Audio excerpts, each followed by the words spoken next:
Welcome to TechMag. I'm Magali, and last week I had a chat with Brian Halligan, CEO and co-founder of HubSpot and senior lecturer at MIT. We talked about marketing funnels and why they are a broken metaphor, why Brian still suffers from imposter syndrome, and how every company has two products, and so much more. I hope you enjoy. Hi, Brian. Hi.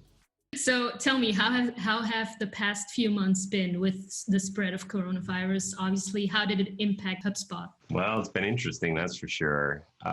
It impacted us for sure. It impacted our employees, like every employee in the world. Most of our employees were in offices, and we have something like 3,500 employees, big offices in Cambridge, Mass, and a big office in Dublin, a big office in Belgium.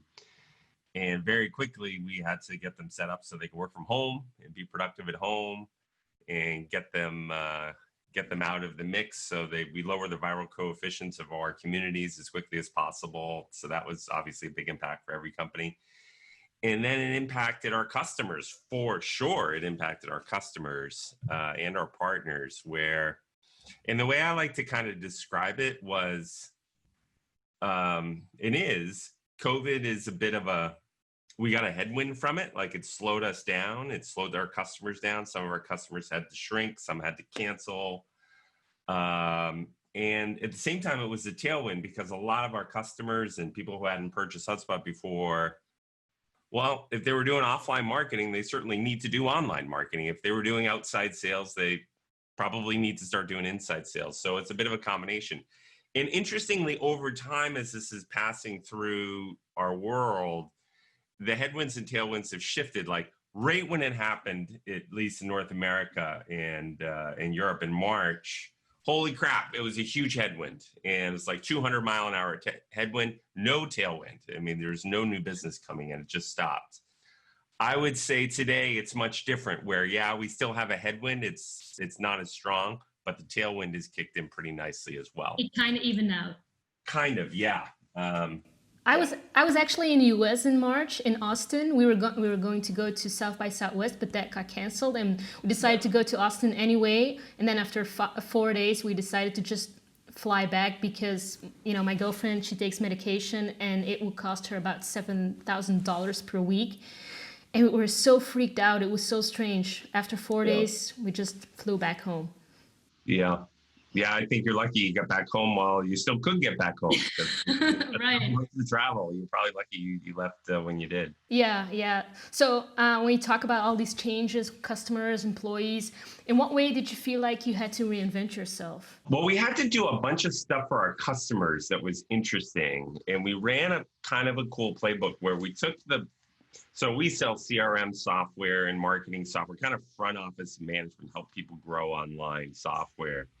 And we have a freemium model where people can start and use it for free and grow for a while. And then when they need more advanced functionality, they can upgrade. But we took a lot of our collaboration type features, our video features and chat features. We moved it down to free, which seemed to help a lot of people out who wanted to get started and who maybe wanted to downgrade. We dropped the price a lot of our starter low-end tier so people could kind of get going who didn't have big budgets.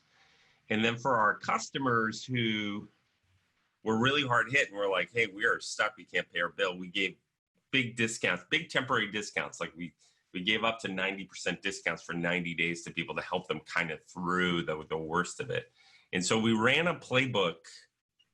I think that largely worked. I mean, it's kind of like the fog of war when this stuff happened and we got together and we made a bunch of decisions. We rolled out a playbook.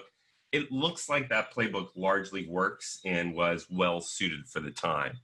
How did you create that playbook? Because I feel like it's very hard to prepare for times like these.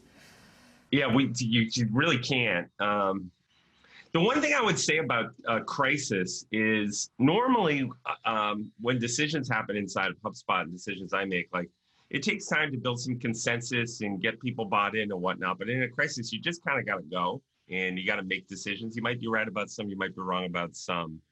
But I was unusually decisive and unusually directive during the beginning of COVID. We got a small team together. We worked through it, came up with a bunch of proposals, and the people I was working with worked round the clock during this time to come up with this playbook. And it largely worked. but I find myself being much more decisive and much more kind of top down than I normally would be in the day-to-day life of HubSpot. And I don't think that'll last. I think we're still in a bit of a crisis mode, but I think, well, we'll see what happens with the course of this thing and course of society. But I'm hoping at some point we get back to kind of a more of a normalcy out there. The other thing I did that, like with employees, so the employees were very nervous at the time. Employees were very nervous they were going to get laid off because there were lots of layoffs. There's a couple big tech companies in Boston that did layoffs, and employees wanted to hear from me. So I'm usually pretty transparent and I'm available, but like I did a weekly Ask Me Anything with employees. I'm still doing that. I was posting on the wiki much more regularly and commenting. I was on Slack much more regularly. And so I just upped my transparency and availability to employees. And it just felt like that was the right thing to do to kind of calm the troops and get people focused and moving towards their own personal new normal. And so I did find myself changing during the crisis, like much more decisive, a little more tops down, and then far more transparent. And that transparency extended to our partners and our customers. Like I was sending emails to all our customers and I was doing webinars and stuff like that. So I definitely did tweak my methods during the heat of the crisis. That must be hard though, knowing that you probably had lots of stress too, and we're still figuring out how to navigate through the crisis. It was stress. Yeah, I think some people like a crisis. I'm a weird person. Like I feel energy during a crisis. I like it. Like I'm a wartime kind of person, I think. What do you mean? Well, during steady state, when it's running pretty well and there's little small problems going on, like I get a little distracted. I have trouble really focusing and keeping things like on track or whatever. But when there's a real crisis, like I kind of wake up and I get energized and I do some of my best work, I think, during a crisis. And that's good and bad. I think it's good during a crisis, but when it's not during a crisis, like I'm probably not as effective, but I think I'm at my best during a crisis, ironically. Never wastes a good crisis. Yeah, if you look across the 14 years of HubSpot, I think some of my better moments were during the worst times at HubSpot. Well, you mentioned earlier transparency, being really decisive. Is that what, to you, true leadership is all about? I don't know what true leadership's all about. If you figure that out, I hope you'll reach out to me and let me know. I don't really know what it's all. I don't really know. I had a feeling you were going to ask me that question. I don't know what true leadership looks like. And I look at people who work for me who are good leaders and they're so different. How so? Like we have a couple different types of leaders inside of HubSpot. I've noticed some leaders are good. Some leaders are kind of more like me, like they're good at a big change. Like they'll say, hey, let's go that way. And they'll paint a really compelling vision of what the world's going to look like that way. And they'll rally the troops and they'll get everyone to pivot and head that way. And they make big, important changes. Like our product organizations like that, like they've embraced some major changes over the last few years and really pivoted the way we built products in a really good way that have worked.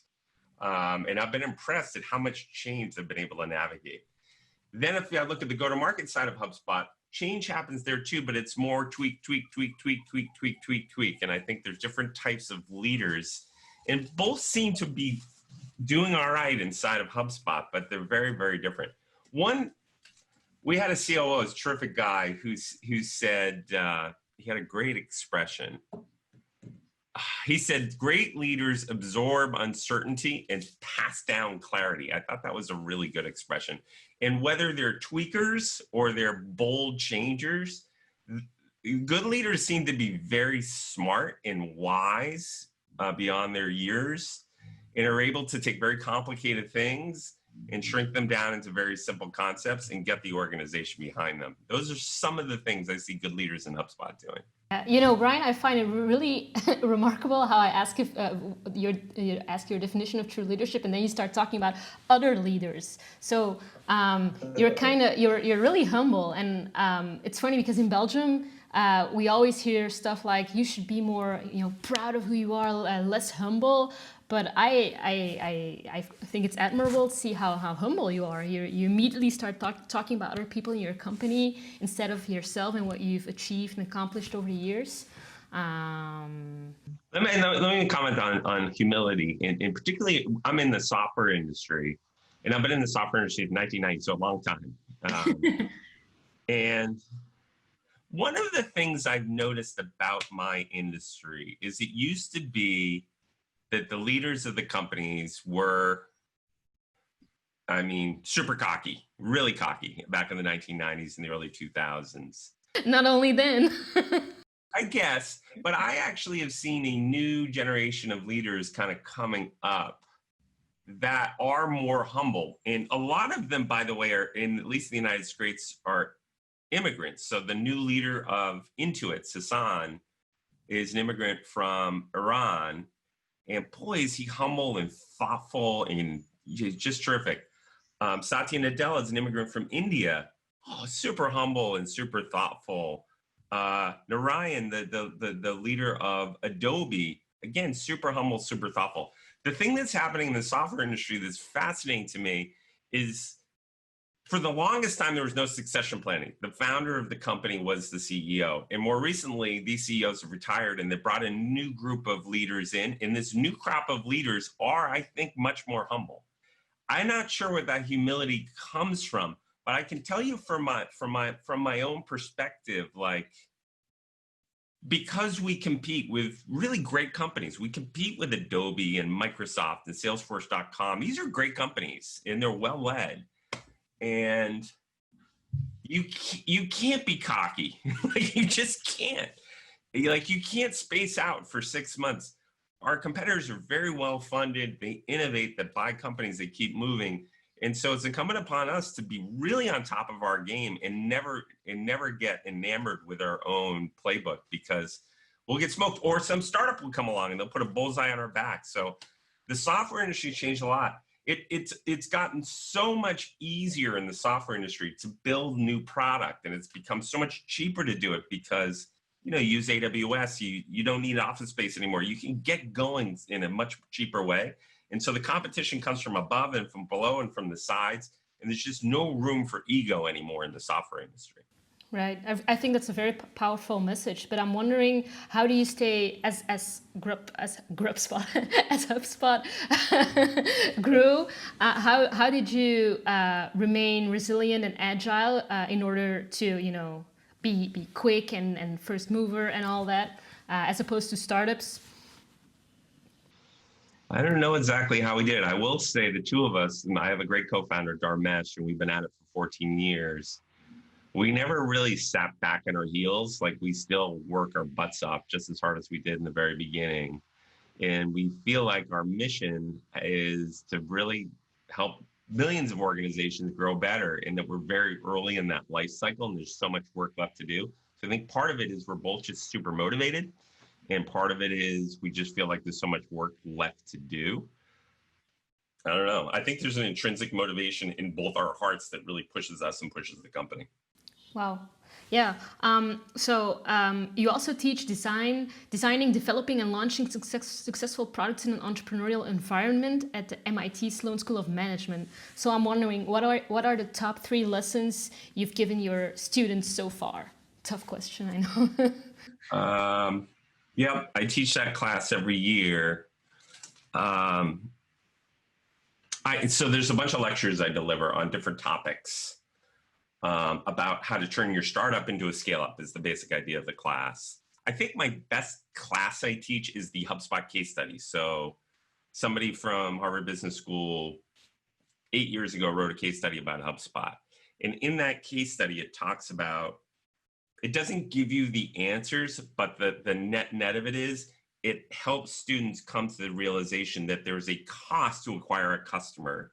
And then once you acquire that customer, there's a total lifetime value that comes out of it, and that they can look at what is the investment to acquire that customer and what's the return on that investment over a year. There's an investment and a payback period on that. And so it teaches them how to think about cost to acquire. How many dollars do I have to put into their company machine? And once that dollars are in there, how many dollars will come out? Like at HubSpot, I put $1 into the HubSpot machine, I get $5 out. It costs us $5,000 to acquire a customer. The total lifetime value is $25,000. So think about like in a financial way. That's one thing I teach them. I teach them about segmentation and the power of that. Like very few companies succeed by selling to everyone. You kind of have to narrow your focus and then think about those unit economics, the cost to acquire and the total lifetime value in terms of each segment, and then invest based on that. And then I teach them a lot about retention and how do you retain your customers and delight your customers and increase the word of mouth, and how do you get your math to scale in a recurring revenue model. That's the best class I teach. Like when I teach it and people review me, they often say that they really like that class. And what is your single most important takeaway on that last topic? There's a couple of takeaways on it, but like I'll show you on my chalkboard here. Hold on one sec. Like if it's the beginning of the year and you've got 1,000 customers and you churn half of them, you've got 500 customers left at the end of the year. And that's a problem. If you want to grow 100%, or even you want to grow 50, you want to grow to 2,000 customers the next year, well, the problem is you need to fill that divot, and then you have to grow on top of it. And for HubSpot, that's quite challenging, let's say. But let's say at HubSpot, we had 1 million customers. And then we had 500,000. We lost half of them, right? Then we have to fill that 500,000 customer divot and add another 1 million to grow 100%. Like retention is really key.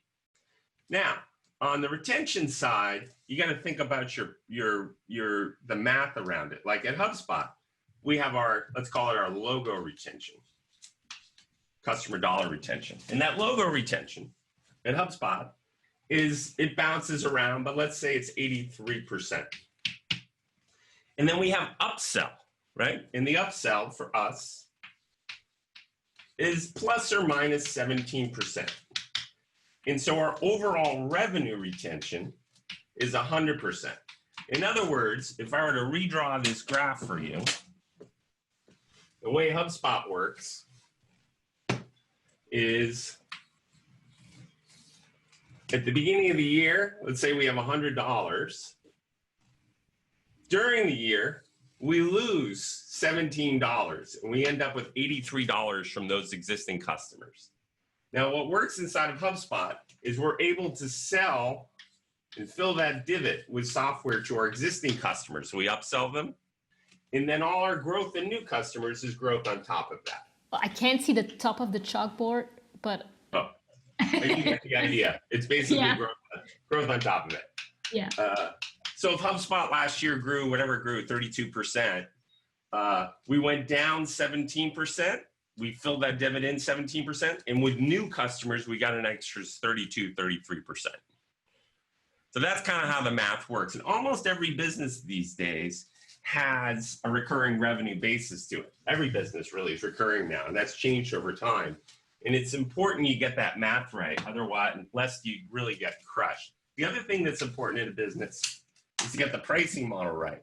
So when HubSpot first started, we had a starter product, a pro, and an enterprise product. And you could upgrade along these axes.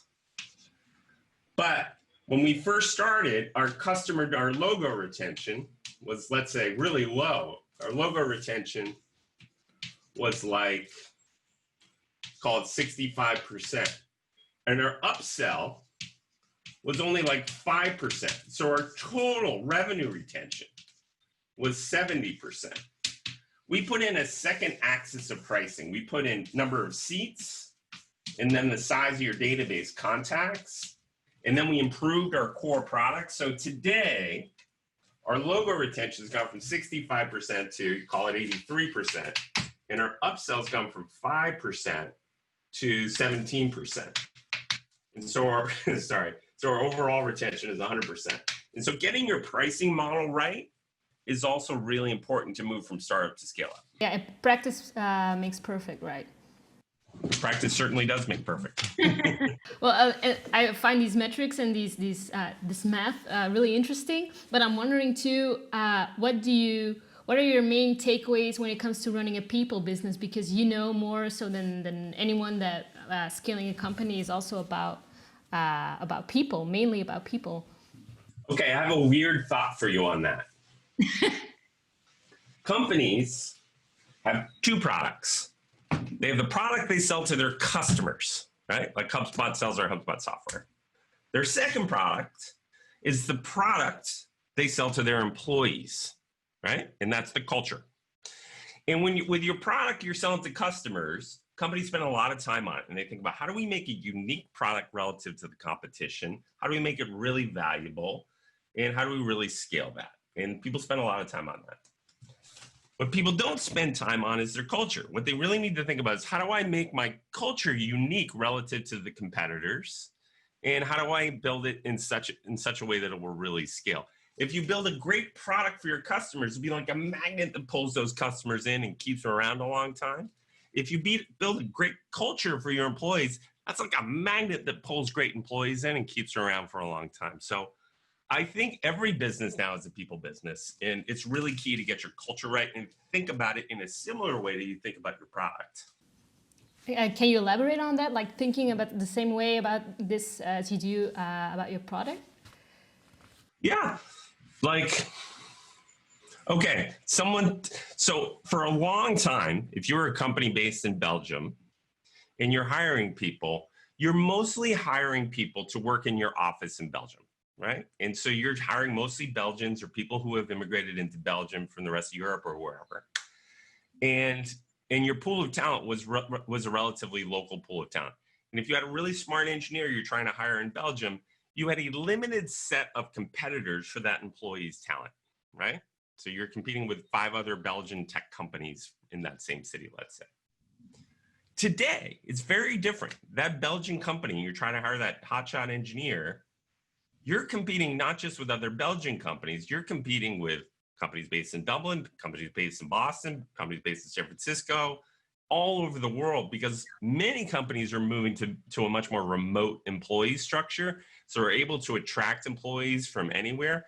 And so you need to have a unique value prop to get that hotshot engineer. Why does that hotshot engineer want to work for you and not leave and go to work for Facebook or for Google or for HubSpot or for whatever company they're thinking about? So your culture needs to be fantastic. They need to be dying to work at your company. They need to tell their friends, and you need to have a flywheel of employee and culture satisfaction going on, or else you'll lose your employees. Like the supply and demand of that hotshot engineer, the supply of the hotshot engineers is very, very low relative to the demand for that hotshot engineer. And so you have to do you have to build a very special company to attract and retain them. Cool. I'm actually blown away. You also tweeted something about you noticing that employees are changing fast and that you're wondering if companies will take a long time to catch up too. Could you elaborate and tell me how HubSpot is catching up? Okay. I think employees today, most employees today, yourself included, most likely, have a personal brand. They've been curating that personal brand for a long time. And I'm the same way. I have sort of a personal brand. But most employees have been curating personal brand through Facebook, through Instagram, through TikTok, through whatever it is. And humans have a brand, an online brand, whether we like it or not. Almost everyone has an online brand. Each and every one. Yeah. When they go to work for a company, that's an extension of their brand, and they want it to align with their brand. And they want the morals of the company to align with their own brand. They want that company to say something about them. And so they care much, much more about the mission of that company. They care much, much more about the moral compass of that company. They care a lot about things people didn't care about at all, let's say 20 years ago. And so I think all employees, no matter what age they are much more sensitive to the mission and the values of that employer. And I think that's shifting. I think it's shifting very quickly. I think that's been shifting over the last 10 years. And frankly, I think the Black Lives Matter movement in the United States, and it's also spread internationally, I think that's been a tipping point where it's shifting much more quickly. And for better or worse, I think companies like HubSpot, like any company, needs to reckon with that and needs to deal with the fact that employees really care about this stuff and needs to do something about it. Either really, there's lots of ways they could go with it, but I think many of them are going to have to figure out their own branding and how to enable their own brand and their employees' brand to line up and get those compasses aligned. So I think there's a big shift going on today that employers, that HR departments, people operations departments are going to have to reckon with over the next. I think it's happening now. This is a big change happening like right now in society. And how are you dealing with that? Not just on the level of the company, but also on a personal level. We're trying to change along with it. So we came out strong on Black Lives Matter. We're going to pick diversity and inclusion as a major topic for us, where we're going to be very active internally and very active externally, and try to not just talk the talk about diversity and inclusion, but walk the walk and really become a leader on that, and really invest in it and really talk about it. Whereas, honestly, 10 years ago, I never even considered that type of a topic, that anyone would care what my company thought or what I thought or whatnot. But people really care about that kind of thing these days. And I think it will extend across all companies for better or worse. And, one bad thing I think about society right now is how polarized it is, at least in the United States. Like, gosh, there's no middle anymore. Everyone's really right or really left. And it's just so much polarization, so much clashing. I think that's a really bad thing that's happened in our country here in the United States. And so what I'm hoping is companies don't have to do that and say, I'm left or right of center. Hopefully companies can still stay very neutral on all that stuff. But I do think folks care what their leaders think and what the companies stand for in a way that never was the case. Like earlier in my career, like I remember I worked for these two companies earlier in my career, they're great companies. I had no idea about what they thought about these individual issues. It just wasn't something I ever thought that mattered to me as an employee, let's say. And it was never discussed at a company meeting or whatnot. Things are changing, and they're changing fast. Have you ever been criticized when it comes to diversity in your company, and how did you deal with that criticism? Yes, we have been criticized for it. We've been criticized a lot for it over time. And we try to be very transparent. So in diversity and inclusion, we publish our metrics on diversity and inclusion, and we publish our playbooks around it. And we've made huge progress on the gender side. So like my management team, I have 7 direct reports, 3 of them are women. My board, I have 7 board members, 3 are women. Really nice progress on that front. Great progress in LGBTQ. Less progress on racial diversity, and we publish our statistics on that. We put a whole playbook in place, so we're hoping we can move the needle on that as well inside of HubSpot. It's funny you say this, and also that you mentioned LGBTQ, because when in Belgium, when people talk about diversity, it's mainly a racial thing, an ethnic thing, and also a gender thing, but not an LGBTQ. So I find it fascinating. Interesting. Yeah, and let me dive deeper into the criticism part. How do you deal with criticism in general? I imagine as a founder, you're really proud of your company, and then how hard is it to not take criticism personally? It's hard. I still take it. It's like people say, "Oh, you need thick skin" or whatnot. I don't really have, my skin's not that thick, and so I take it personally, and I have a hard time shaking it off. And I need to get better at it. I'd love to say like, the haters are gonna hate, and I don't care. And I block out the noise. I don't, honestly. It impacts me when I see bad reviews of our product or our company or from an employee or people are complaining about it. It shouldn't, but it does. And how do you respond to that? Because I feel I've interviewed a lot of entrepreneurs already, and they find it hard not to start micromanaging when something bad happens like that, like a review or something. It's like I'm with them. Yeah, I've always had a hard time with it. I was just looking through our Glassdoor. The Glassdoor does a nice job of sending a weekly summary of reviews. This morning we got a bad review.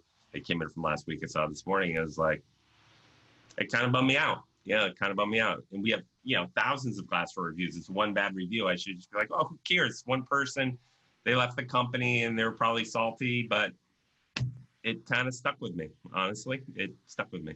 How hard is it for you to not to focus on the negative and to remain optimistic?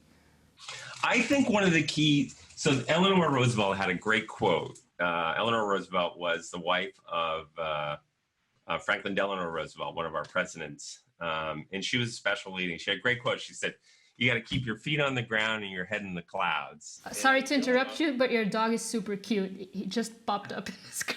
Hello, Romeo. Good boy. Just have a little drink of water. It's hot in here. Yeah, good boy. Yeah, sorry. Is he on there? Good boy. Yeah, have a rest.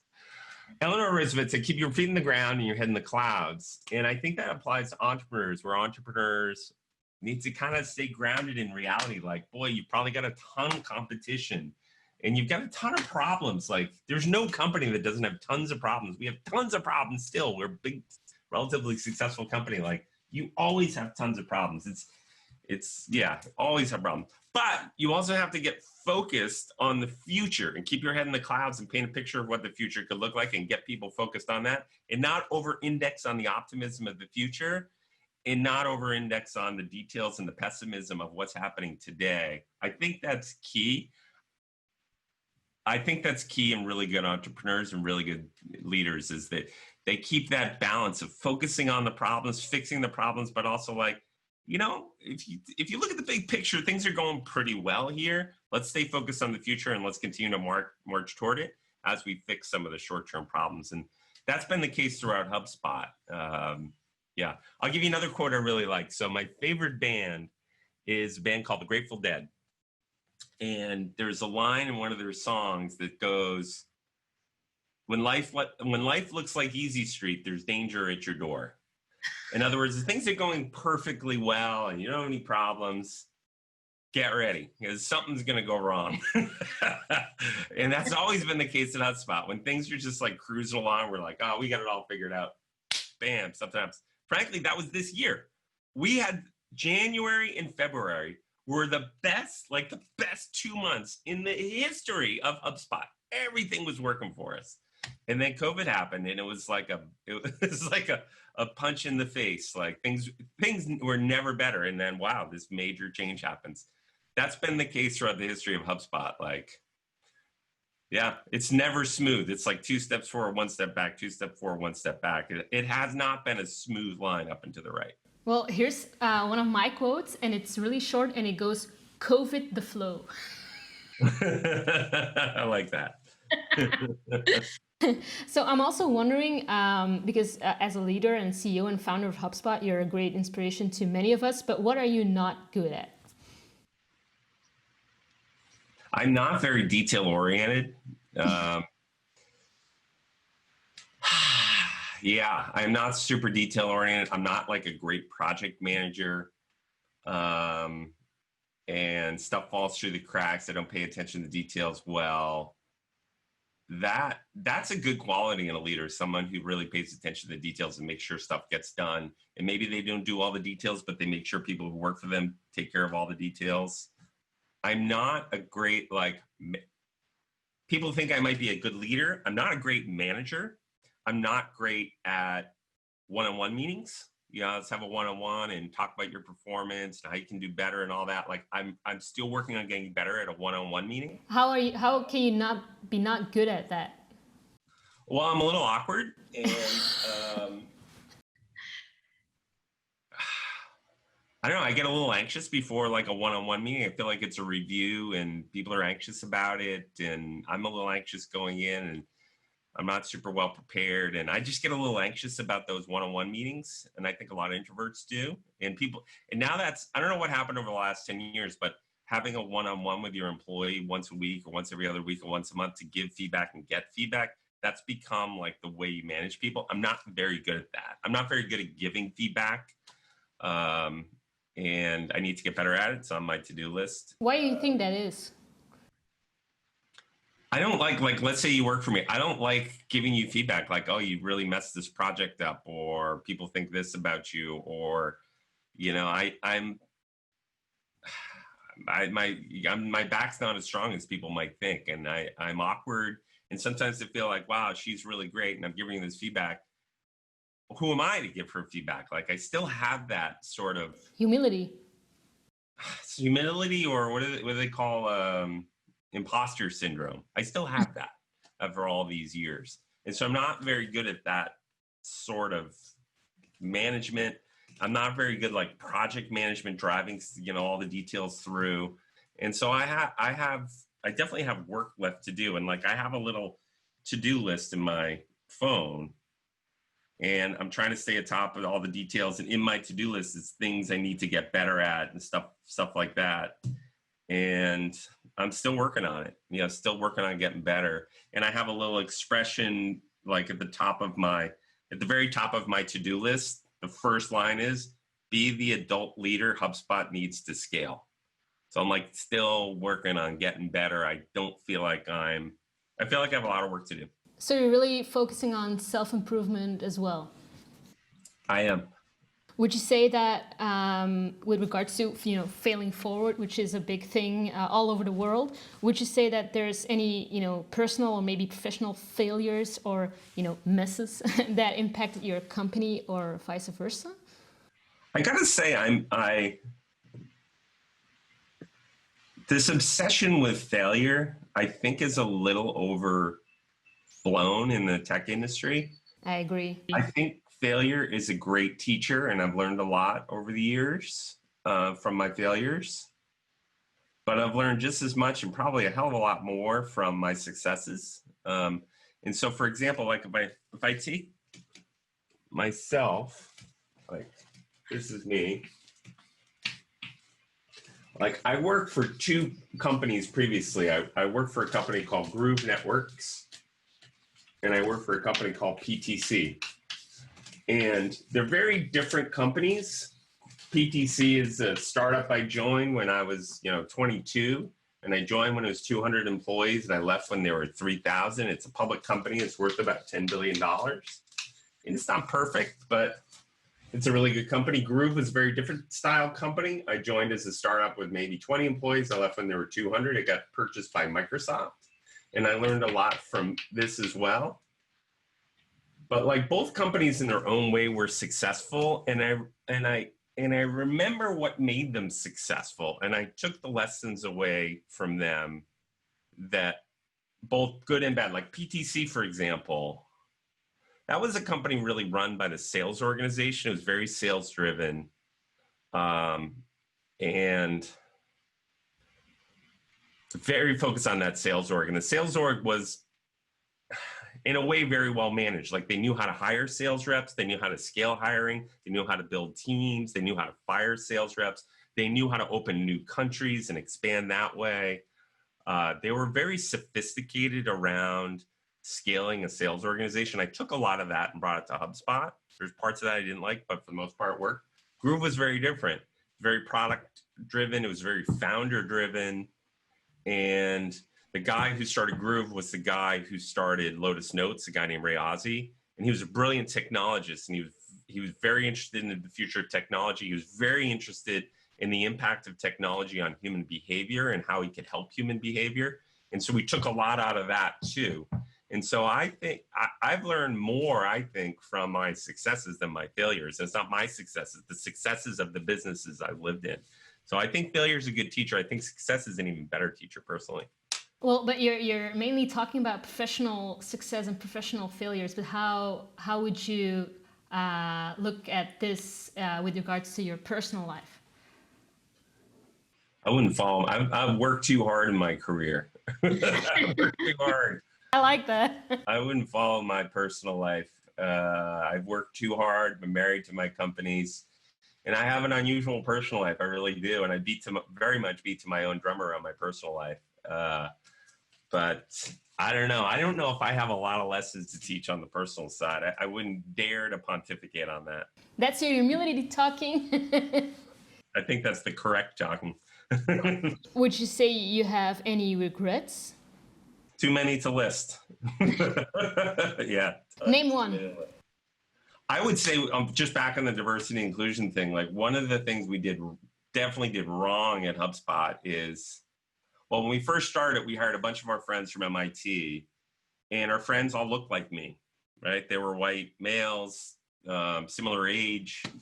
We thought a lot. We finished each other's sentences, and then they kind of hired their own friends. And the next thing you knew, we had 50 people, and not everyone was a white male of the same age, but it was pretty homogenous. We didn't have enough women. We didn't have enough ethnic minorities. We were just pretty much a monoculture. Once you get to 50 employees and you don't have a lot of diversity, then a diverse candidate like yourself would come in and interview for an executive position, let's say, and they just look around and they're like, this isn't my tribe. This is not my people.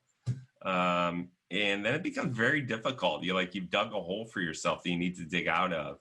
And so one of our big regrets was just waiting too long to build a truly diverse team. And the longer you wait, the harder it is. And we made a lot of progress on the last couple of years. I'm proud of that. But we waited way, way too long on that. So do you still have any open positions? We have hundreds of them.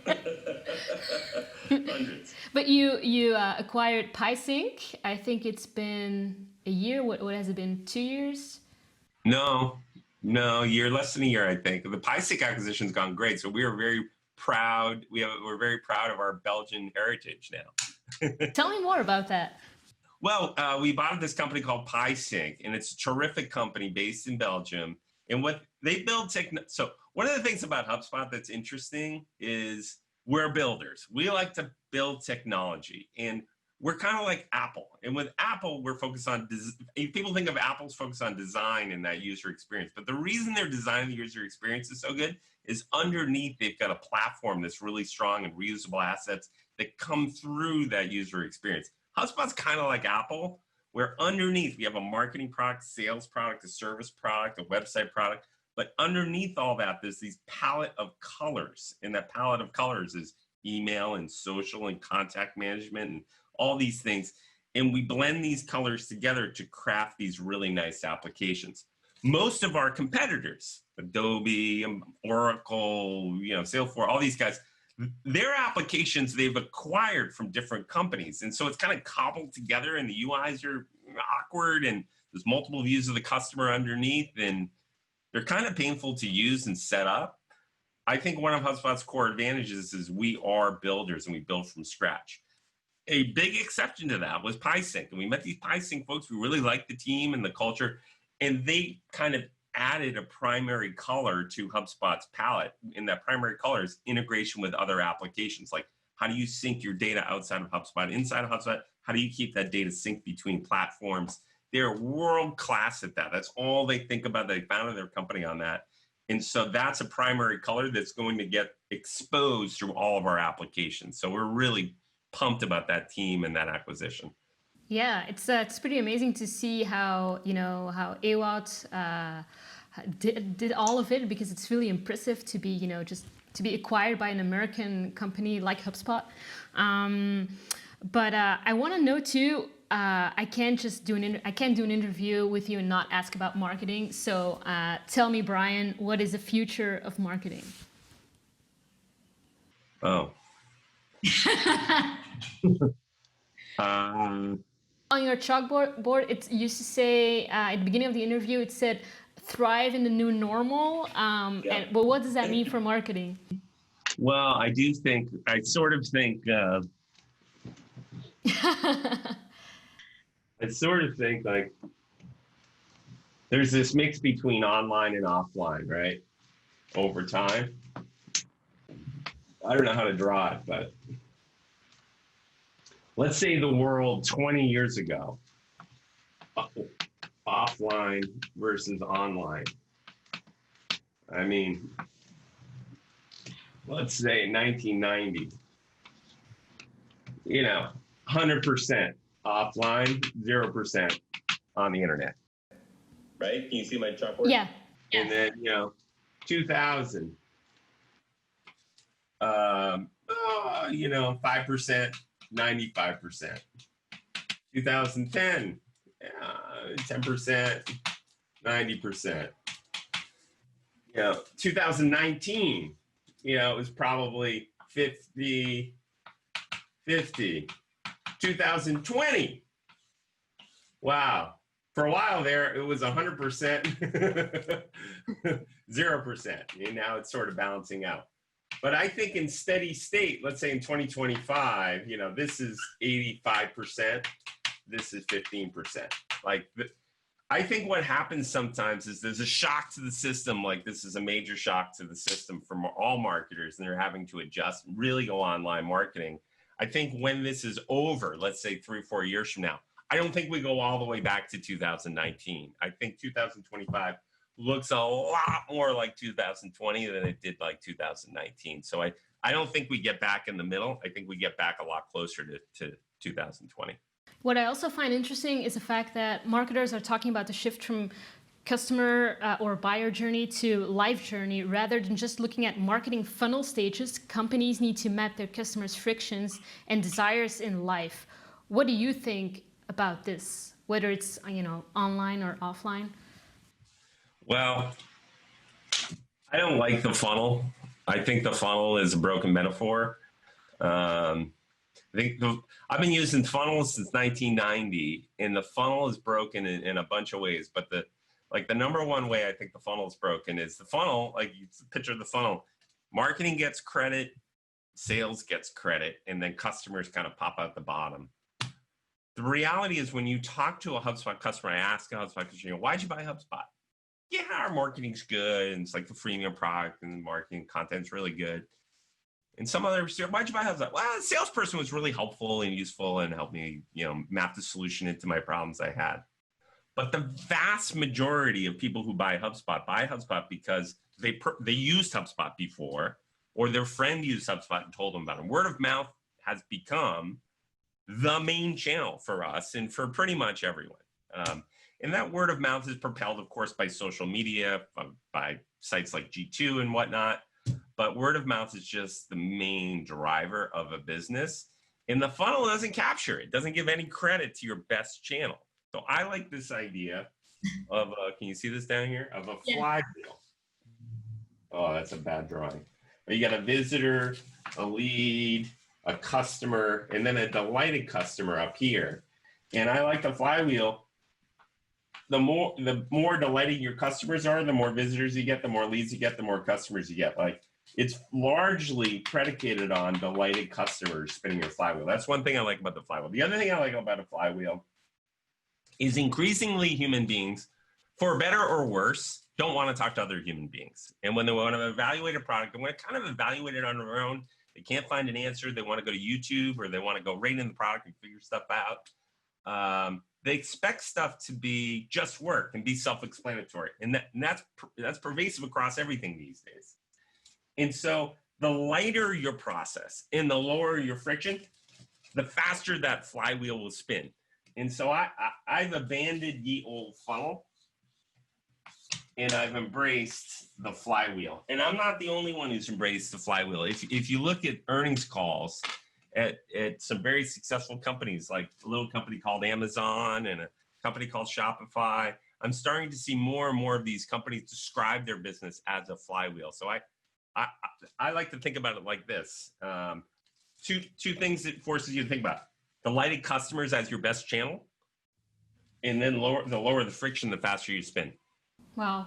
I think that's, I'm going to, if you have that drawing somewhere, on your computer, you can always send it to me. You can Google it. I've talked about it before. You can Google it. Okay, cool. So Brian, I want to thank you. Thank you so much for taking the time to do this. Take it easy. Have a great week. So that was it, guys. Thank you so much for watching. If you liked it and learned as much as I did, please subscribe and don't miss any of the following episodes, because next up is Joseph Jeffy. See you next week.